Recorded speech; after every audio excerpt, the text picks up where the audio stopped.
My journey to the top end was probably not dissimilar to a lot of other young people who get into year 12 with no real direction as to what they want to do next.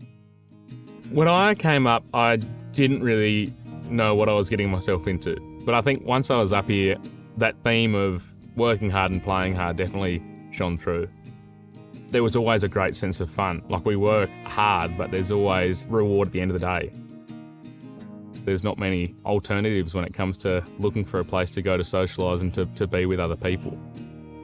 To get away from work and to go and have fun meant going to the pub. I'd be lying if I said there wasn't a sense of pressure to drink.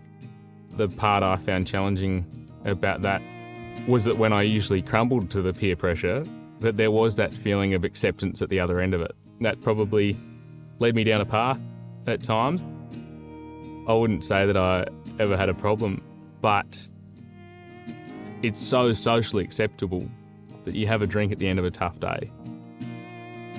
You know, it became pretty clear that I wasn't being as effective as I could be. You know, I probably wasn't getting the sleep that I needed because I was staying up and having a few beers, which meant that I couldn't communicate well with my team the next day, or that I just wasn't fit enough to run around the yards.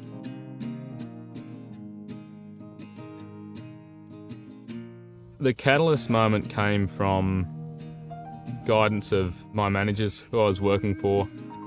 They basically told me in black and white that they could see that I had a future in ag and in Northern Australia, but that I was going to piss it up against a wall if I didn't take a pretty good hard look at what I was doing and my actions and my behaviours.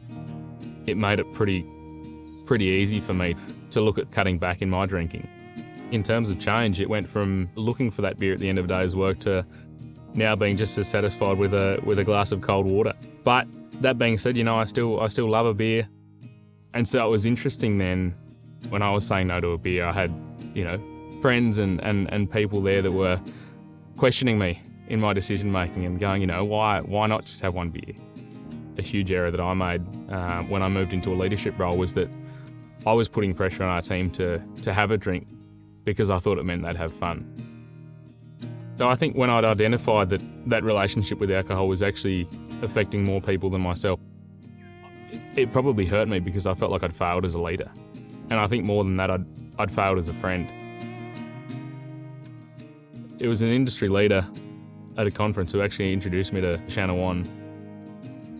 I remember listening to Shan's story, and I think because I'd made that decision not long earlier to cut back in my own drinking, when I was listening to Shan, it was like light bulb after light bulb was going off, and I could see that I was very close to going down quite a slippery slope. That was when I think learned how significant the message of okay to say no is. When I first made the decision to cut back, the biggest challenge was getting out of my own head and thinking about what other people would think. And yeah, there were a few people who made a couple of little remarks there early on, but quickly came around and were supportive of that change. What I care about is the fact that alcohol is playing such a huge role in the degradation of so many people in rural Australia. I think the troubling thing is that it's easy. In the short term, for a lot of people, it works. But what concerns me and what I think is affecting a lot of people is that short-term fix sets up a very long-term struggle. The reality is up here, I think, is that alcohol is a big problem for a lot of people, and our relationship with alcohol in rural Australia is so problematic because we don't see it happening. I think because we choose to not be aware of the effect it's having.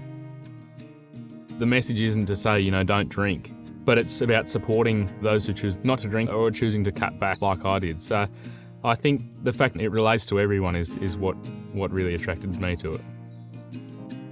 That's a message that I certainly want to start sharing, and I think that should be endorsed by a lot more people in the north. Sustainability for Northern Australia is such a bandied around term at the moment. But what we seem to be missing is sustainability in people. And I think that's one of the things I like with the message that Sober in the Country is sharing, is that, you know, for our people to be sustainable, we need to be looking after them and caring about them. I wanted to get behind the message and share the work that Sober in the Country is doing, not because I care about whether someone chooses to drink or to not drink. It's not something I take personally. And I do want to use my story and my experience to hopefully make it easier for other people to make a change or to have a difference in some way.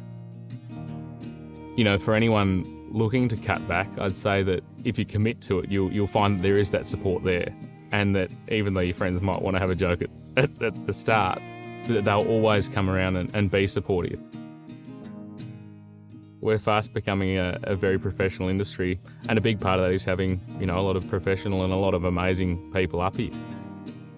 And it's painfully obvious now is that you actually don't have to drink to have a good time.